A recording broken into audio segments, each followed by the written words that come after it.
आज का प्रातः क्लास है 17 जनवरी 1969 शुक्रवार। बाप बैठ करके समझाते हैं, दादा भी समझते हैं,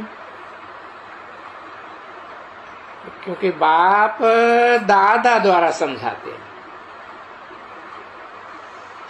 तो जैसे तुम समझते हो तैसे दादा भी समझते हैं। बात तो समझते हो ना अच्छी तरह से। दादा को भगवान तो नहीं कहा जाता है ना, ये है भगवान वाच,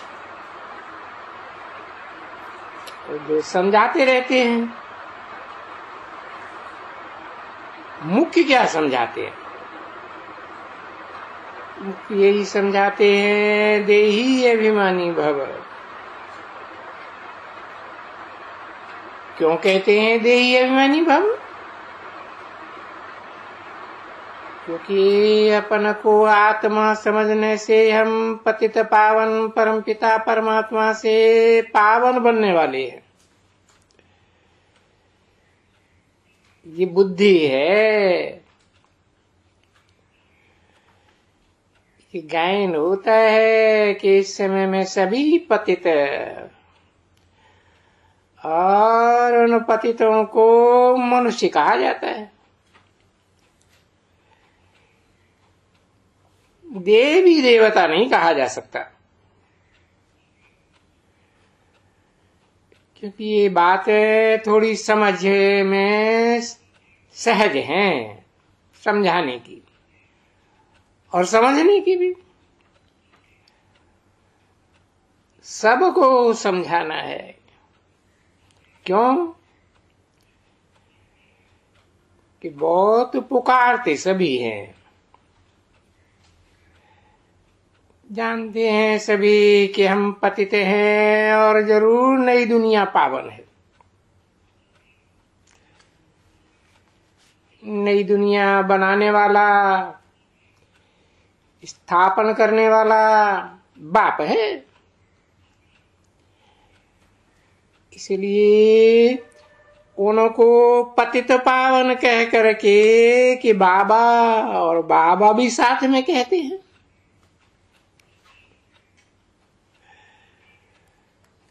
पतित पावन बाबा किनको?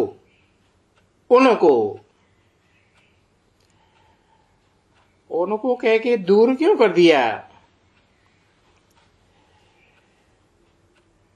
बाबा तो करके बुलाया जाता है ना। बाबा कौन बुलाती रहती है? बाबा बाबा कह के आत्मा ही बुलाती रहती है। शरीर तो नहीं बुलाएंगे, क्योंकि शरीर को मालूम है कि ये शरीर इन बाबा ने बनाया है।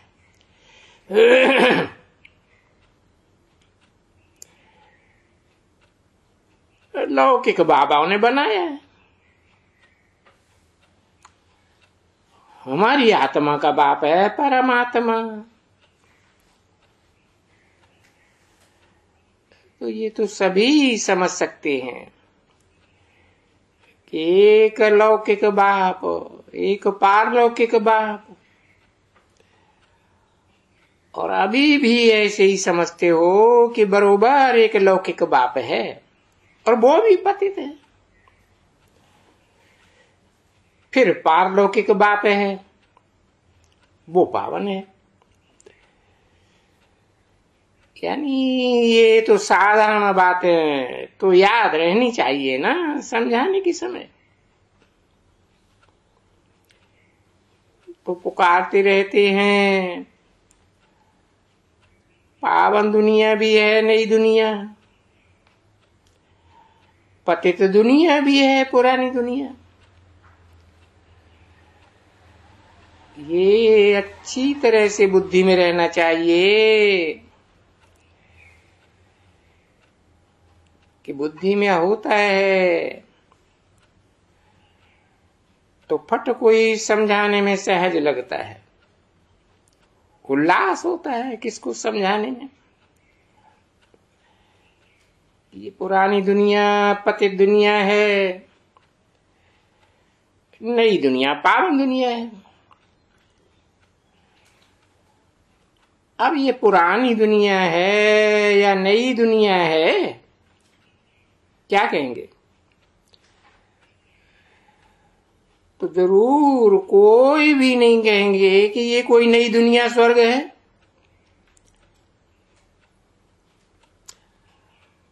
हो सकते हैं ऐसे भी बुद्धू मनुष्य हैं जो समझते हैं कि हम तो स्वर्ग में हैं, क्योंकि हमको तो अपार सुख है, मोटर है, गाड़ियां हैं, फलाना है, टीरा है, ये है वो है।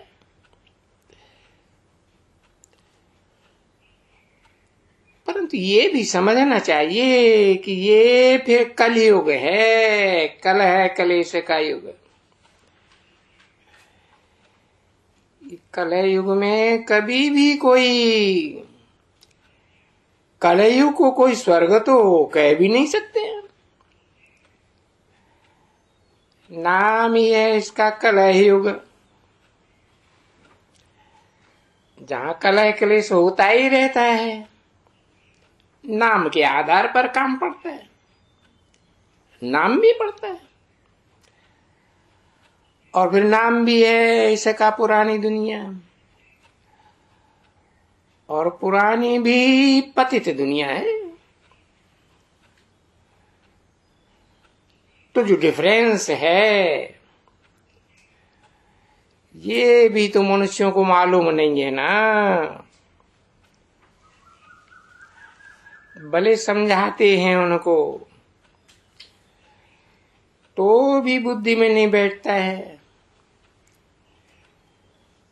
क्योंकि बुद्धि जड़जड़ीभूत अवस्था को पा जाती है। बच्चे, कोई भी बच्चा अच्छी तरह से न पढ़ता है, नहीं पढ़ता है तो मास्टर भी उनको कह दे तुम तो कोई पत्थर बुद्धि हो। और बाप भी कभी कभी लिखते रहते हैं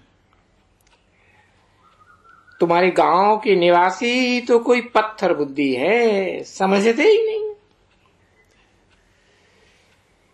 क्यों समझते नहीं है? क्योंकि दूसरे को समझाते नहीं है तो उनको क्या कहेंगे।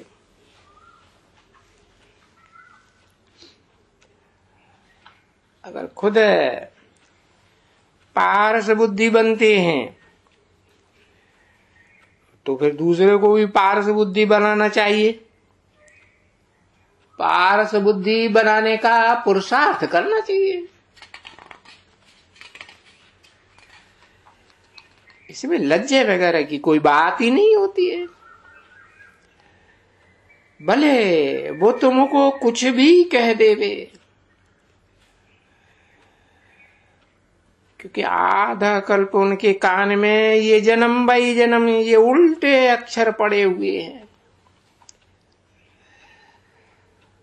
उल्टे अक्षर अभी कोई जल्दी नहीं भूलते हैं। जन्म जन्मांतर की जो बातें हैं, जो फिर बड़ी शास्त्रों में नुदी हुई हैं, वो कैसे भूले? वो भुलाने की ताकत बड़ी किसको है? देखो, बेहद के बाप की ताकत है। क्योंकि बाप खुद भी कहते हैं बच्चों, जो कुछ भी पढ़े हो पास्ट में, पास्ट से उस पढ़ाई से तुम कुछ सुधरते तो नहीं हो, क्योंकि और ही बिगड़े हो।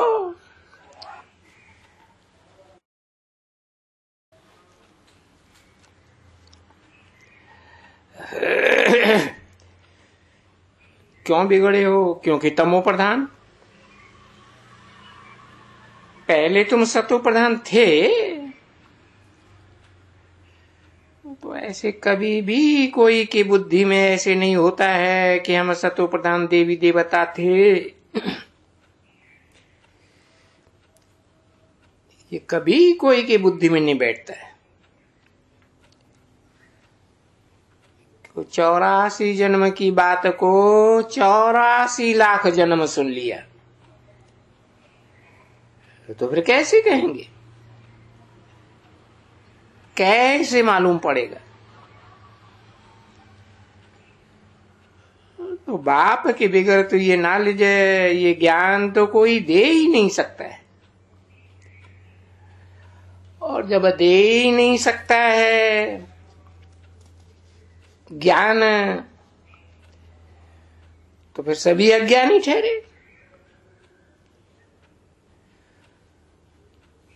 तो अज्ञानियों को ज्ञान फिर कहां से आवे? जब तलक ज्ञान सागर बाप न सुनावे, वो ज्ञान कहां से आवे? तो इसलिए इस दुनिया को कहा जाता है तमो प्रधान, माना अज्ञानी दुनिया। सतो प्रधान माना दैवी दुनिया। अब देखो, दैवी दुनिया और आसुरी दुनिया में फर्क तो है ना।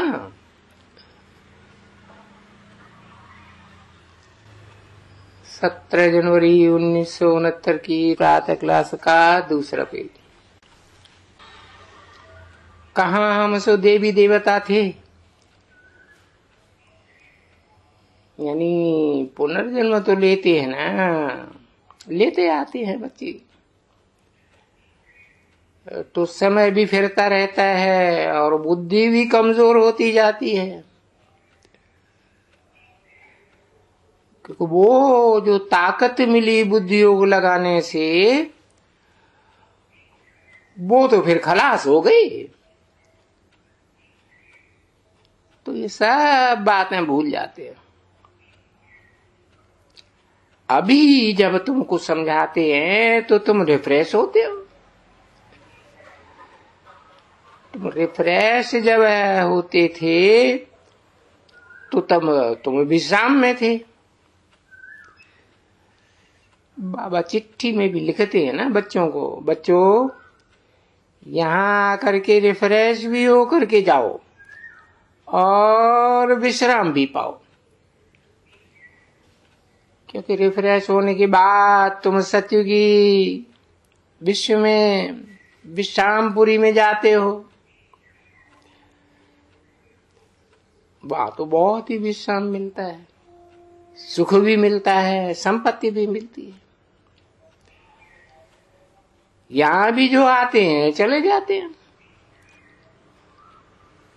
तो बाबा लिखते हैं सबको कि आए करके रिफ्रेश हो करके यहाँ विश्राम पाया जाता है। क्योंकि अभी ये सभी बच्चे जानते हो कि रिफ्रेश भी शिव बाबा करते हैं और विश्राम भी बाबा की गोद में आकर के लेते हैं। विश्राम माना ही शांत, थक करके विश्राम ही होते हैं ना बच्चे। देखो, थक करके कई शिमले में जाते हैं, कई पहाड़ों पर जाते हैं, कहाँ और भी बहुत स्थान है जहां पर जाते हैं। कोई लंदन में भी जाते हैं घूमने फिरने, विश्राम पाने, रिफ्रेश होने की तो कोई बात ही नहीं है। हाँ, वहां धंधा दूरी है, बहुत ही थक जाते हैं, वहां थोड़ा शांति में रहते हैं। तो यहां भी जानते हो बाप समझाते हैं रोज कि यहां आए करके रिफ्रेश भी हो जाते, रिफ्रेश, थकान दूर कैसे होती है। बाबा कहते हैं ना बच्चे, याद करने से तमो प्रधान से तमो, रजो, सतो, फिर सतो प्रधान। सतो प्रधान बनने के लिए देखो यहां आते हैं पुरुषार्थ करने। सतो प्रधान बनने में क्या पुरुषार्थ होता है? मीठी मीठी बाप को याद करना, और जो बाप ने शिक्षा दी है, सृष्टि का चक्कर कैसे फिरता है, तो विश्राम कैसे मिलता है, सृष्टि चक्कर की ज्ञान कैसे मिलते हैं, वो तो दूसरा कोई जानते ही नहीं है ना। तो फिर उनको औरों को भी जानना, समझाना चाहिए। कहां तक समझाना चाहिए कि वो भी आकर के रिफ्रेश इन जैसा हो जावे। वो तो जरूर अपना ही फर्ज है कि ये बाबा कहते हैं औरों को भी पैगाम दियो, पैगंबर बनो, मैसेंजर बनो। मेरा पैगाम ये अविनाशी रिफ्रेश होने का है, अविनाशी विश्राम पाना, ये सबको पैगाम दियो। और वो उनको जब याद दिलाएंगे ना कि बाबा को याद करो और बाबा के वर्षे को याद करो, तो ये है तो बहुत सहज बात। वेद का बाबा तो स्वर्ग रचता है, स्वर्ग का वर्षा देते हैं। अभी तो इस दुनिया में कोई स्वर्ग का वर्षा तो है ही नहीं। हाँ, तुम संगम युग पर हो, माया के वर्षे और माया के श्राप और बाप के वर्षे को जानते हो। श्राप ही कहेंगे ना बच्चे, इतना दिन जो दुख देते हैं, देखो सब खत्म हो जाते हैं, पवित्रता भी खत्म हो जाती है, धन भी खत्म हो जाता है और सुख भी खत्म हो जाता है। कैसे? धीरे धीरे धीरे। ये तो बाप ने बताया है सबको।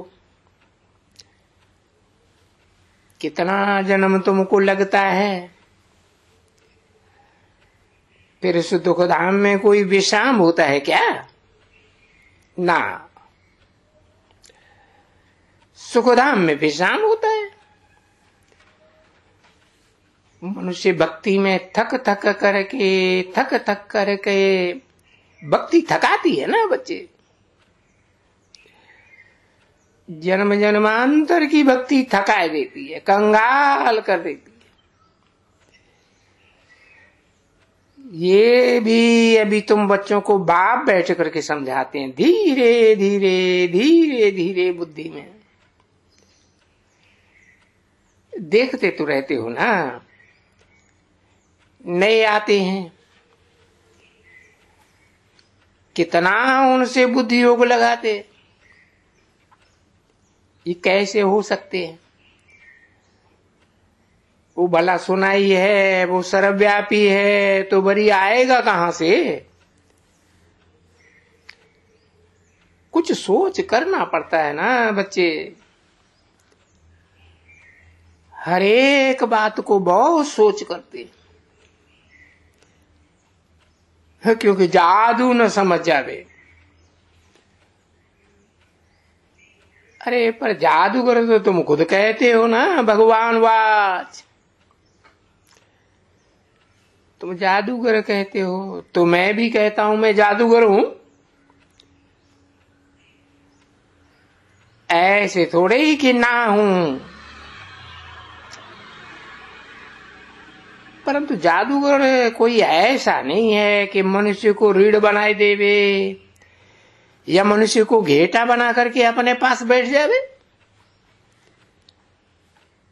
वो कहते हैं ना कि एक गई और वहां उसको बांध करके वहां रख देंगे,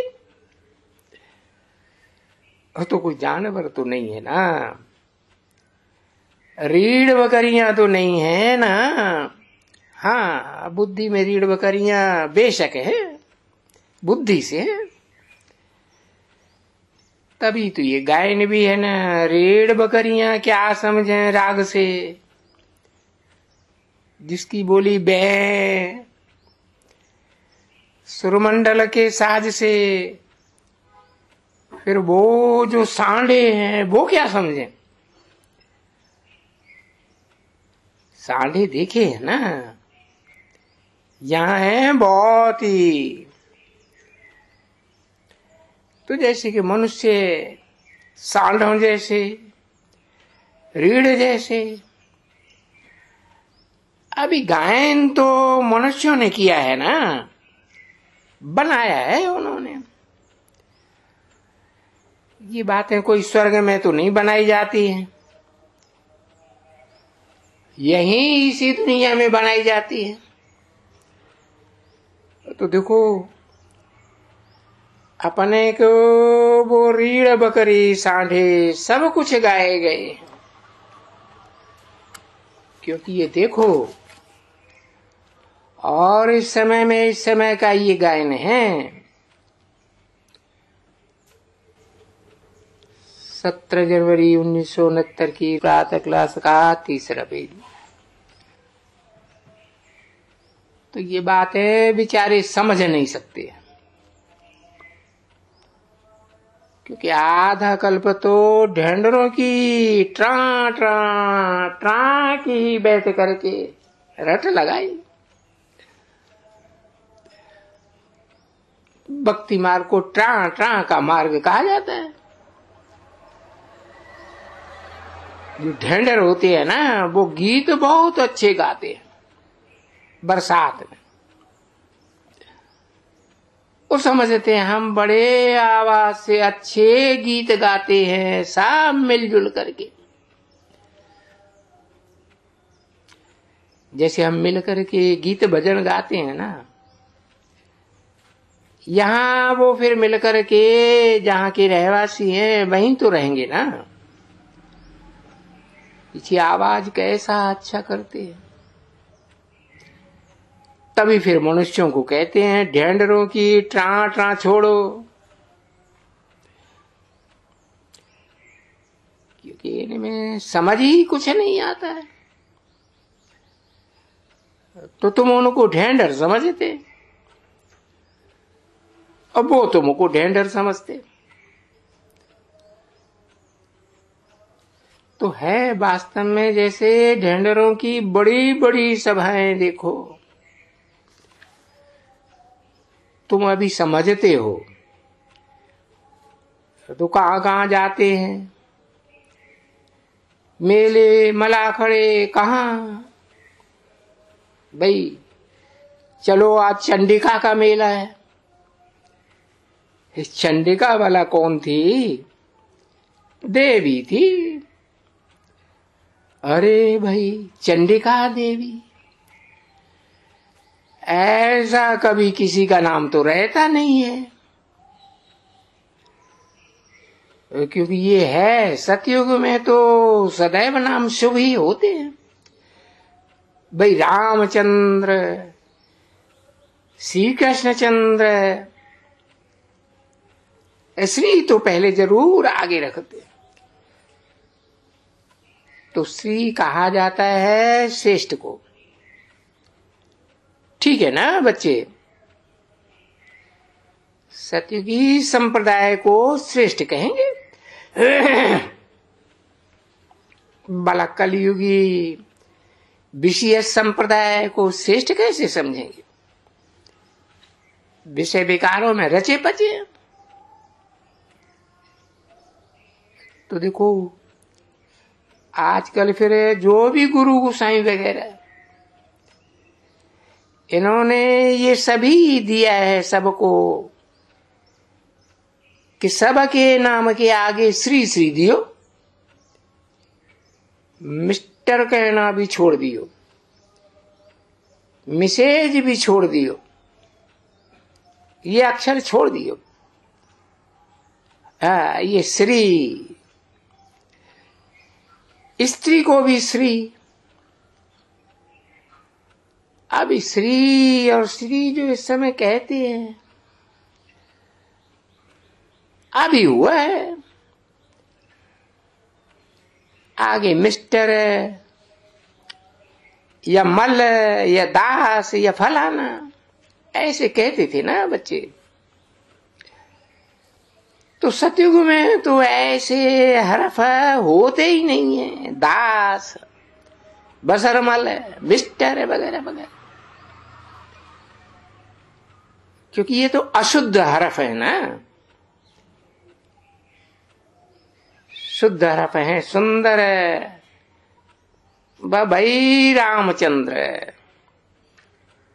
श्री रामचंद्र। श्री माना श्रेष्ठ।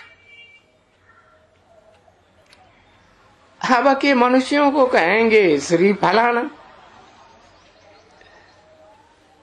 तो वो तो सुंदर तो है ही नहीं। देखो, तो गोया जैसे अपन को ही श्री कह देते हैं, सो भी सब को कहते हैं। मुसलमानों को भी श्री श्री श्रेष्ठ। जो देवताओं से लगता है हरफ सुंदर है, वो फिर देखो आसुरों को लगाई दिया है मनुष्यों ने, क्योंकि मनुष्यों को ही असुर कहा जाता है वो भी मनुष्य, उनको देवता कहा जाता है, क्योंकि वहां मनुष्य नाम फिर होता ही नहीं है। क्योंकि मनुष्य तो मन शब्द से बनता है,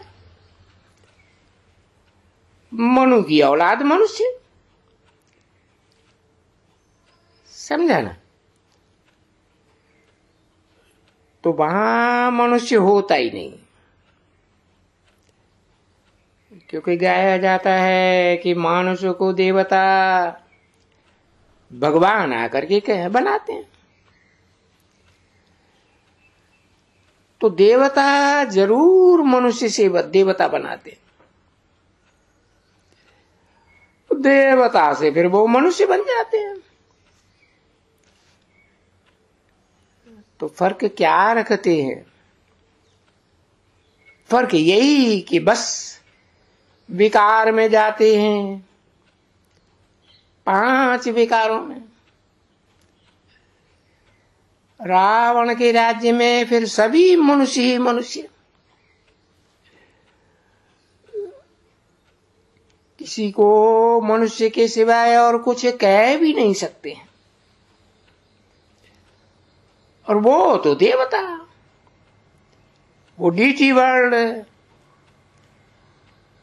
है, इसको ह्यूमन वर्ल्ड कहते हैं। ये तो समझते हो ना अच्छी तरह से बच्चे। तो रात दिन का फर्क है। ओम शांति।